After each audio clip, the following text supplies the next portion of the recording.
Magandang araw mga kaibigan. Bigyan natin ng reaction, opinion itong article published sa Bilyonaryo News Channel. Pahayag ito ni Senator JB Ejercito tungkol sa Blue Ribbon Committee Report. Sinupalpal niya ang chairman, hindi ko pipirmahan yan, not unless, sabi niya.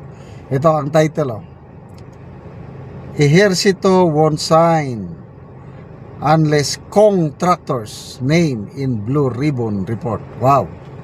Mga kongresista na kontratista hindi nakikita ni Senator Ejercito doon sa report, kaya wala, ayaw niyang pirmahan, nilalangaw. Basahin ko Senator JB Ejercito would not sign the Senate Blue Ribbon Committee's final report on its investigation into the flood control anomalies unless it included the so-called contractors among those recommended for preliminary investigation. The Senate Deputy Majority Leader pointed out that several personalities allegedly behind the multi-billion peso corruption mess have yet to be named in the panel's recommendation. Ito ang kanyang sinabi. Kaya hindi ako pipirma dahil sa tingin ko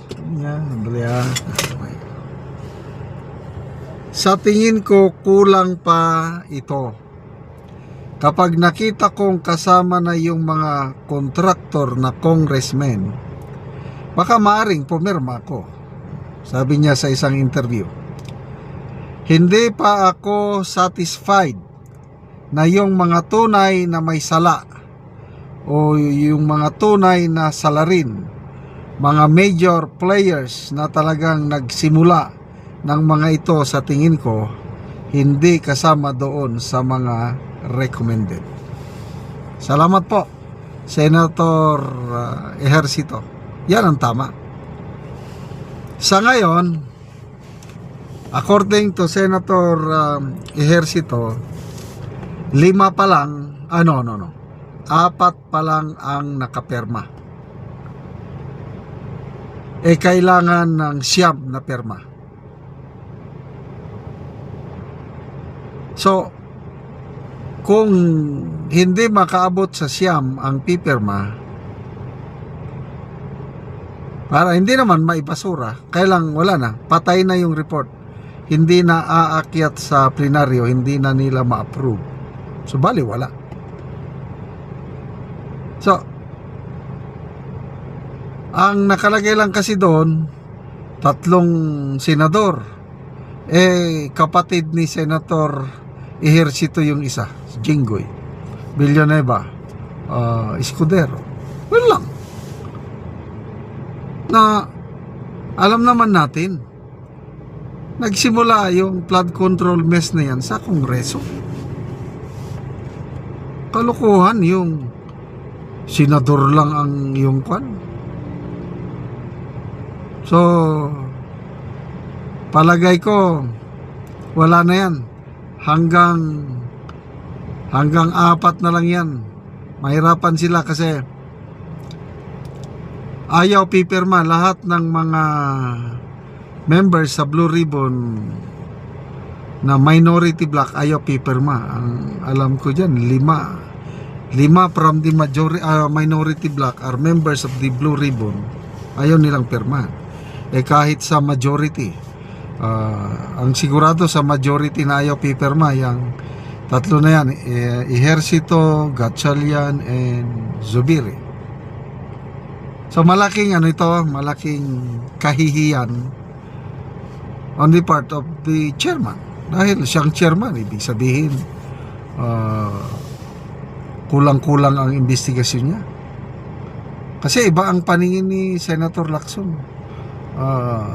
Yun na lang kay Romualdez. Grabe.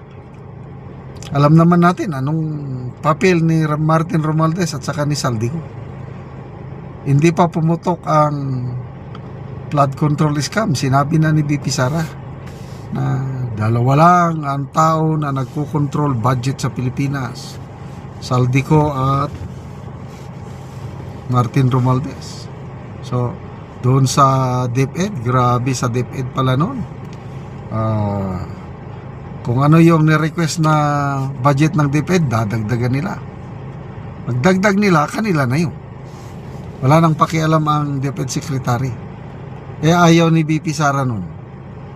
Kayo, mali siya. So that has been going on for 3 straight years sa DepEd. DepEd ang na bulgar pa lang ngayon is DPWH flood control.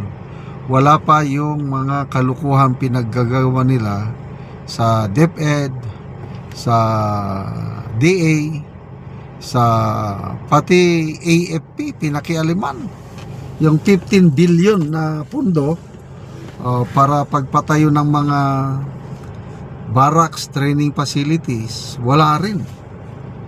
But hindi kasalanan ito ng AFP dahil DPWH ang nag-handle ng pundo at nag-implement. Kaya biktima ang AFP.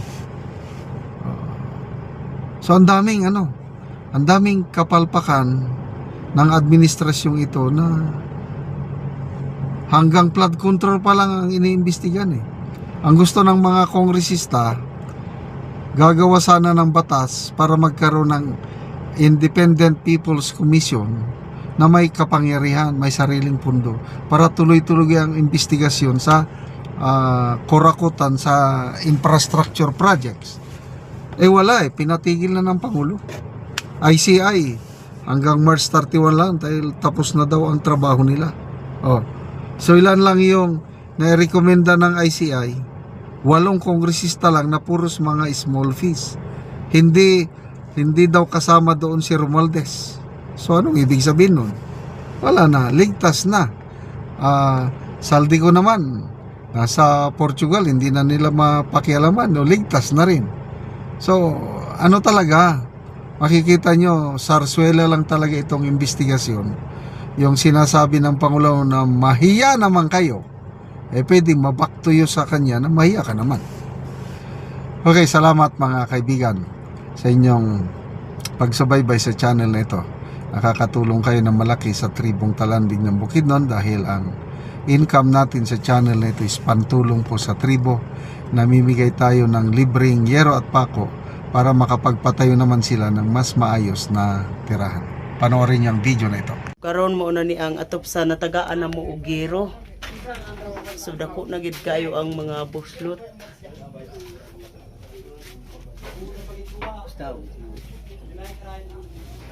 So ang diri dapat luag na gid kayo ang buslot. So mao na ni ang among gihatag nga yero. Mag-atop karon.